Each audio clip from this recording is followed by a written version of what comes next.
শুক্রবার আগরতলার ইন্দ্রনগরস্থিত আইটি ভবনে শিল্পমন্ত্রী শান্তনা চাকমার উপস্থিতিতে ইন্ডিয়া স্কিলস প্রতিযোগিতা 2025-26-এর বিজয়ীদের সার্টিফিকেট ও নগদ পুরস্কার প্রদান করা হয়।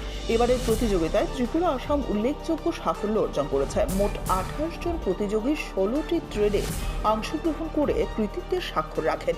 তাদের মধ্যে 2টি স্বর্ণপদক, 2টি রৌপ্য পদক, 1টি ব্রোঞ্জ পদক এবং 1টি মেডেল ফর এক্সেলেন্স অর্জিত হয়েছে। অনুষ্ঠানে মন্ত্রী বিজয়ীদের অভিনন্দন জানিয়ে বলেন, দক্ষতা উন্নয়নই আত্মনির্ভর ভারতের মূল ভিত্তি। রাজ্যের যুব সমাজকে আরও বেশি করে দক্ষতা ভিত্তিক প্রশিক্ষণে অংশ নেওয়ার আহ্বান জানান তিনি। সর্বপ্রথম সমগ্র ত্রিপুরাবাসীকে অনেক অনেক শুভেচ্ছা এবং নমস্কার জানাচ্ছি। তো আজকে আমরা এই প্রোগ্রামটা রেখেছি, আপনারা শুনেছেন হয়তো আমাদের যে স্ট্রেট অ্যান্ড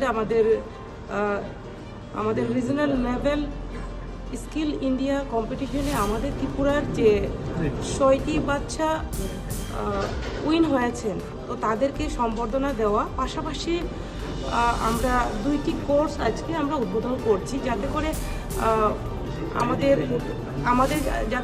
আমাদের ছেলেমেয়েরা যে কোনো কম্পিটিটিভ এক্সামে এবং তাদের যে ইন্টারভিউ ক্ষেত্রে যাতে তারা পার্টিসিপেট করতে পারে সেই প্রস্তুতির একটা কোর্স, পাশাপাশি যাতে করে নার্সিংয়ের সাথে যুক্ত এমন একটা কোর্স করানো হবে, যাতে তাদেরকে যতটুকু আমার ইনফরমেশন নলেজে আছে সেটা হচ্ছে, যেমন যারা কোর্স কমপ্লিট করবে, যেটা নার্সিংয়ের রিলেটেড যেটা বলছিলাম, সেটা ট্রেনিং করানোর পরে ট্রেনিং অবস্থাতে 8,000 টাকা স্টাইপেন্ড হিসেবে পাবে, এবং তাদের সেটা ট্রেনিংয়ের পরে তাদেরকে কমসে কম 10,000 টাকা করে ওনারা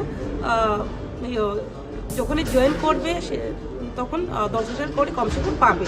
তো সেক্ষেত্রে সর্বোপরি আমাদের লক্ষ্য হচ্ছে আত্মনির্ভর ভারত, আত্মনির্ভর ত্রিপুরা করা। সেই লক্ষ্যমাত্রাকে নিয়ে আমাদের স্কিল ডিপার্টমেন্টেও কাজ করছে। বিশেষ করে আমরা আনন্দিত যেটা হচ্ছে যে আমরা ফেলিসিটেট যাদেরকে করছি, সেটা একটা অত্যন্ত গুরুত্বপূর্ণ বিষয় যে আমাদের ত্রিপুরা থেকে 2 জন গোল্ড মেডেল পেয়েছে এবং 2 জন সিলভার মেডেল, 1 জন ব্রোঞ্জ এবং 1 জন মেডেলিস্ট অফ এক্সিলেন্স হয়েছে। তো সেটা একটা অত্যন্ত বড় বিষয়, তার জন্য আজকে আমাদের প্রোগ্রাম।